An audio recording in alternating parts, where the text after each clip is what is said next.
just to go back to my initial diagram. So our view now, if we put on the bits that I put on before, is that we need to create an entire digital strategy that spans this life cycle. So if we're going to really be serious about shrinking it and building in all the technologies, that's what we have to do. So we've already started to do some of that around feasibility and recruitment, data analysis, real-time analysis.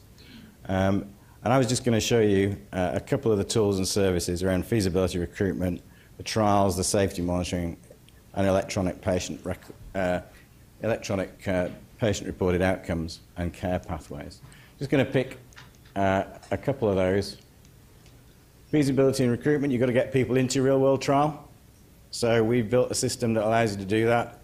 The system works on anonymized data, so the researcher can screen the population, find the numbers that exist, but most importantly, can actually then translate that into a message that goes to the GPs that re-identifies the patients just for the GPs. So they can recruit them into the trial directly, and the system is built to do that for them.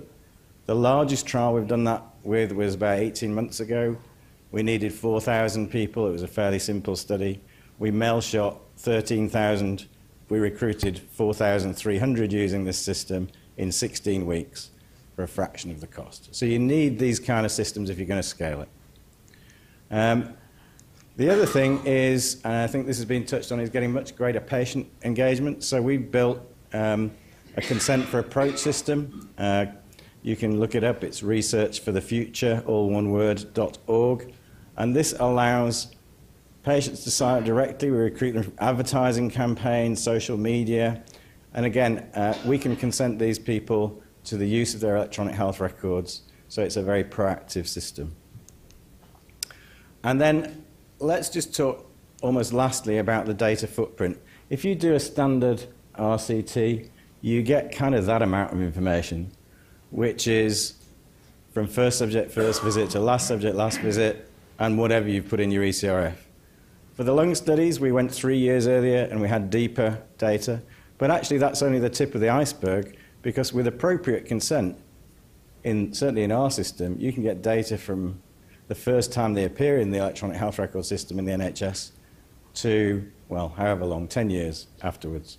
And that's much cheaper to do, and it allows you to very long-term follow-up and all of the things that might go with that. Potential benefits, very, very briefly. Design, delivery, and deployment. It reduces the influence of research on the patient's normal everyday care and their pathways, so more people can participate, and that's what you need if you're going to generalize it. You can maximize the use of current EHR data for the protocol, so you can, to a certain extent, reduce cost and get information on care pathways and adherence. And you can design it in collaboration, as we've talked earlier today, with regulators, payers, and I think increasingly with consumers of healthcare. In terms of delivery, you can minimize the amount of manually entered data, so not as much checking, which is good for everybody. And in terms of deployment, once you've got the system up and running, you can use it for other things. So you can actually use it for a safety monitoring system once the drug is introduced into everyday care, for example. So scaling for success, brief summary. We think connected communities of care, and that's about people and technology and healthcare delivery. Data standards, data availability and its quality have to be assessed before you start. If we're going to do this at a global scale, which I think we will have to, then we need to think about interoperability. And, well, today's a good example. Regulatory support for change is essential. And just in the interest of time, I'll finish there. Thank you very much for listening.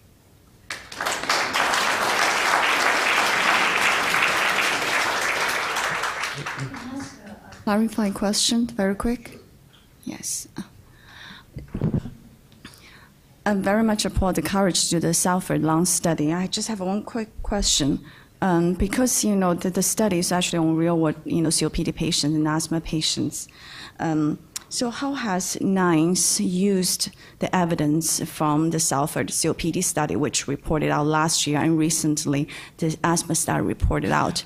How has NICE used the evidence in the technology appraisal guidelines for COPD? So it's a great question, which I can't answer because I don't work for NICE. But the data, we originally, before we ever started doing the trial, we went to speak. There's a forum in the UK where you can now speak with the MHRA, our regulator, and NICE during the design phase. So NICE don't give you approval or anything, but we were able to discuss with them at that stage the kind of information we would be getting from this study, what we were planning to do, and whether it was the sort of information they would take into account when they were doing a health technology appraisal, and they were very enthusiastic about doing that. I think it still needs to play out in terms of that changing behaviour right now because there are other products around, but certainly that does exist in the UK. Right, and then you're closer to physicians, and what's your view about, from the physicians participating in the study, has the evidence helped them in their everyday clinical practice based on what you've been hearing from the study process? So that's another great question, and we don't know the answer to that either, but we're looking at it. Because one of the things that you could argue is if you dump a great big trial into one big city, you might have improved care across the board. So how do you know whether you've done that or not? Because that would actually dilute the potential effect of the trial in that your normal care group would actually have improved care relative to other groups around the country. So we're able with the NHS to start looking at that. We've got some ongoing studies looking at that to see whether that's the case. Thank you.